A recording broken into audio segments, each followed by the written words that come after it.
بسم الله الرحمن الرحيم نحمده ونصلي ونسلم على رسوله الكريم أما بعد قال النبي صلى الله عليه وسلم لا يتمنى أحدكم الموت ولا يدعو به قبل أن يأتيه فإنه إذا مات انقطع عمله وإنه لا يزيد المؤمن عمره إلا خيرا أو كما قال عليه الصلاة والسلام۔ حضور نبی کریم صلی اللہ علیہ وسلم نے ارشاد فرمایا کہ تم میں سے کوئی آدمی موت کی تمنا نہ کرے اور نہ ہی اس کے آنے سے پہلے اس کی دعا مانگے، کیونکہ جب انسان مر جاتا ہے تو اس کا اپنا عمل ختم ہو جاتا ہے، منقطع ہو جاتا ہے،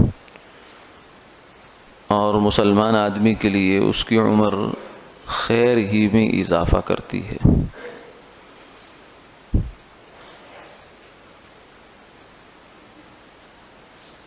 انسان کے پاس اس دنیا میں موجود نعمتوں میں سے سب سے بڑی نعمت اس کی جان ہے، جس کو بچانے کے لیے آدمی مال اور اسباب سارے خرچ کر دیا کرتا ہے، اس لیے اسے اپنی جان سے، اپنی زندگی سے پیار ہوتا ہے۔ عام طور سے آدمی جینا چاہتا ہے، زیادہ لمبا جینا چاہتا ہے، اس کے لیے منصوبے بھی بناتا ہے، لمبے لمبے خیالات سوچتا ہے کہ یوں کروں گا اور بیٹوں کی شادیاں دیکھوں گا، پھر پوتوں کی شادیاں دیکھوں گا، پھر آگے سے آگے ایک سلسلہ انسان کا چل پڑتا ہے۔ لیکن بعض دفعہ ایسا ہوتا ہے کہ آدمی کسی دنیا کی کسی صورتحال سے تنگ آ کر، کسی تکلیف سے پریشان ہو کر، اس اذیت کو برداشت نہ کرتے ہوئے، چاہے وہ ذہنی اذیت ہو یا جسمانی اذیت ہو، آدمی چاہتا ہے کہ اس زندگی سے ہی جان چھوٹ جائے، کیونکہ یہ تکلیف مجھے اس لیے ہو رہی ہے کہ میں زندہ ہوں، اگر میں زندہ نہ رہا تو اس تکلیف سے جان چھوٹ جائے گی میری۔ تو آدمی اس خیال سے بعض دفعہ اس زندگی سے نکلنا چاہتا ہے اور موت چاہتا ہے، موت کی تمنا کرتا ہے، یا دعا کر دیتا ہے کہ مجھے موت آ جائے۔ تو اس کیفیت کو آپ صلی اللہ علیہ وسلم نے واضح فرما کر اس سے منع فرمایا کہ آدمی ایسی حالت میں موت کی تمنا نہ کرے، اور نہ ہی موت کی اس کے وقت سے پہلے آنے کی دعا کرے۔ کیوں؟ اس لیے کہ یہ جو زندگی ہے یہ تم نہیں جانتے کہ کتنی بڑی نعمت ہے۔ ایک اللہ والے فرمانے لگے کہ یہ دنیا کی زندگی ویسے تو آخرت کے ساتھ اس کا کوئی مقابلہ نہیں، لیکن ایک اعتبار سے یہ ہمیں جنت کی زندگی سے بھی اچھی لگتی ہے، اور وہ کیا ہے؟ وہ یہ ہے کہ اس دنیا کی زندگی میں انسان کے پاس اللہ کے قرب میں، جنت کے درجات میں، اللہ کی رحمتوں میں بڑھنے کا لامحدود موقع ہے۔ کوئی حد نہیں ہے کہ آپ اتنا عمل کہیں کر سکتے، اتنا نہیں کر سکتے، جتنا مرضی عمل کر لیں، جتنی مرضی بڑی سے بڑی جنت اپنی بنا لیں، درجات اللہ کے ہاں اپنے بلند کروا لیں، ذکر سے، تلاوت سے، نوافل سے،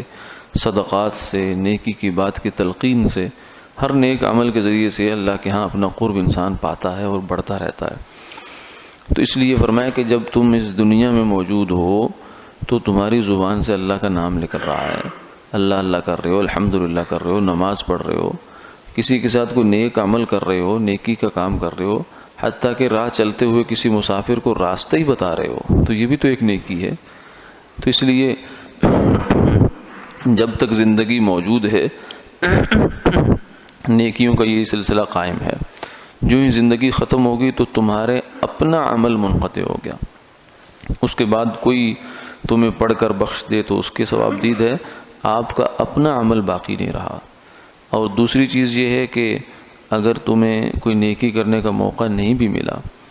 تو اگر جو تکلیف ہے، پریشانی ہے، مصیبت ہے، جس کی وجہ سے تم اس زندگی سے چھٹکارا پانا چاہتے ہو، اس تکلیف کے اندر بذات خود اتنا بڑا اجر چھپا ہوا ہے کہ تمہیں خبر ہی نہیں اس کی، کہ مسلمان کے لیے بیماری، تنگی، تکلیف یہ تو خیر ہی خیر ہے. اس لیے کہ انسان اس پر جب صبر کرتا ہے تو اللہ کے ہاں سے اس کا اجر اس پر لکھا جاتا ہے. اسی وجہ سے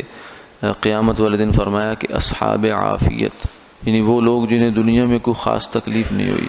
اور دوسری جانب وہ لوگ جنہوں نے دنیا کی مشقتیں اٹھائیں، تکلیفیں اٹھائیں، جب اصحاب عافیت یہ دیکھیں گے کہ جو تکلیفوں والے لوگ تھے وہ تو اتنے بڑے اجر لے گئے، اتنے جنتیں لے گئے، تو وہ یہ تمنا کریں گے کاش کہ دنیا میں ہمارے جسموں کو کنگھیوں سے نوچ دیا جاتا اور چیر دیا جاتا، بوٹی بوٹی ٹکڑے ٹکڑے ہو جاتے اور آج ہمیں یہ جنت کی نعمتیں مل جاتی. تو یہ تنگی تکلیف مسلمان کے لیے تو دنیا کی تنگی تکلیف ہے ہی نہیں، یہ تو اصل میں آخرت کے اس کے پیچھے جنت چھپی ہوئی ہے، ہر تکلیف کے پیچھے. اس لیے فرمایا کہ اس گھبراہٹ سے، اس پریشانی سے موت کی تمنا نہ کرو. ہاں اگر تمہیں زندگی سے جو ہے وہ ایک سیری ہو گئی ہے، اب جی لیا جتنا جینا ہے، تو پھر اللہ سے یہ دعا کرو اللہم احیینی ما علمت الحیات خیرا لی وتوفنی اذا علمت الوفات خیرا لی. اے اللہ جب تک میرے لیے اس دنیا میں جینا بہتر ہے مجھے زندہ رکھ، اور جب میرے لیے اس دنیا سے جانا بہتر ہو آپ کی نظر میں تو مجھے یہاں سے لے جائیے. یہ دعا اللہ سے مانگنی چاہیے، یہ مسنون دعاؤں میں سے بھی ایک دعا ہے. ہاں یہ تو دنیا کے لیے ہو گیا. باقی رہا آخرت کے شوق میں، اللہ سے ملاقات کے شوق میں، اللہ کے دیدار کے شوق میں، جنت کے شوق میں جو ہے موت مانگنا یہ منع نہیں ہے، کیونکہ اس کا جو سبب ہے وہ اچھا ہے. تو اچھے سبب سے جو اچھا کام کیا جائے وہ بھی اچھا ہی ہوتا ہے. ہاں دنیا کی پریشانی سے تنگ آ کر موت نہیں مانگنی چاہیے. تو یہ تو موت کے مانگنے کی بات ہے. باقی رہا کہ موت لے لینا، یعنی اپنے ہاتھوں اپنے آپ کو مار لینا، خودکشی کر لینا، یہ تو بہت بڑا جرم ہے، بہت بڑا گناہ ہے. اس لیے کہ حدیث پاک میں آتا ہے جو بندہ اپنے ہاتھوں اپنی زندگی خود ختم کرتا ہے، خودکشی کرتا ہے، تو یہ قیامت تک کے لیے جس چیز سے اس نے خودکشی کی ہے اسی چیز سے اس کو عذاب دیا جاتا رہے گا.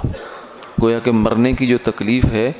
وہ اس کی ختم نہیں ہوگی، قیامت تک اس کی تکلیف مسلسل اس کے ساتھ چلتی رہے گی، چلتی رہے گی. اس لیے کہا نا اب تو کہتے ہیں کہ مر جائیں گے ہم، مر کر بھی چین نہ پایا تو کدھر جائیں گے ہم. اس لیے مرنا کوئی حل نہیں ہے. ہاں اللہ کو راضی کر کے انسان مرے تو پھر سارے مسئلے سیدھے ہو جاتے ہیں. اللہ تعالیٰ اپنی رضا کی توفیق عطا فرمائے.